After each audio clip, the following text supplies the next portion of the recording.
Number. Yung number na binigay ko sa iyo. 0997896180 Tama tatay? 0997-89618. Magkano tatay? 10. 10,000? Ano pangalan? Rodrigo. Rodrigo ano? Ha? Kausapin mo. Kausapin mo. Rodrigo ano tayo? Kausapin mo. Ano to? Tapos pwede yung loudspeaker? Hindi ko marinig. Kausapin mo. Ano po pangalan nito? Po? Rodrigo? Rodrigo JD. Magkano po ito? Magkano?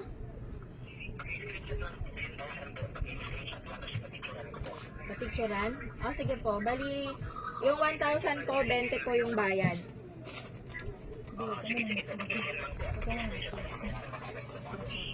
200 pesos po. 10,200 pesos. Asa na po yung ano, bayad po kasi muna bago send.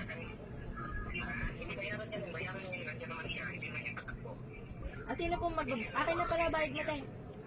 Bayad mo te. Akin na te, kunin ko muna yung bayad mo te.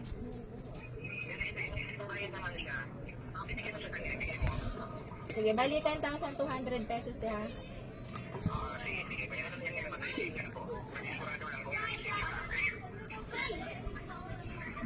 Ay, bayad ka pala muna te. Saan ba to te? Dito te. Hindi kayo papayag pag hindi na send? Dami ko tayo. Anak ko man. Hindi rin po ako papayag pag wala pong pera. Hindi ko rin po isi-send. Tita ka lang. Mama ka lang. Punta ka na sa Manila. Kasi po, kailangan munang i-send. Kailangan muna ng pera bago po i-send. Asan po? Ganun po ba?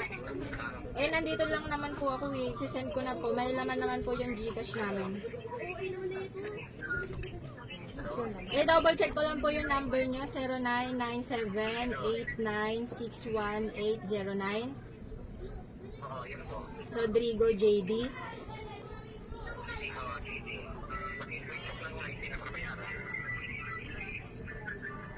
Tama po yung pangalan. Asa na po yung 10,000?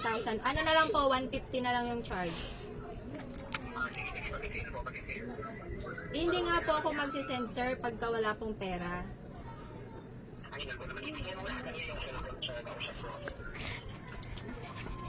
Hello po. Hello po.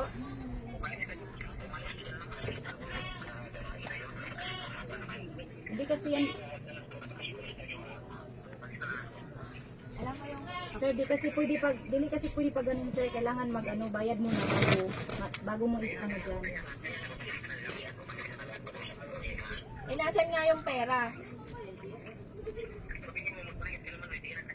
Pati ikaw magbabayad. Wag na lang sir pag ganun sir, ano pala.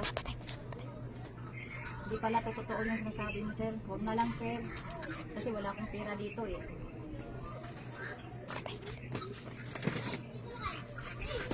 Lapit ko marinig yung pinag-usapan. Oo sir, pero kanang dito kasi sir, ay iba ang ano dito sir, magbayad ka muna bago nila i-send, bago i-screenshot. Oo.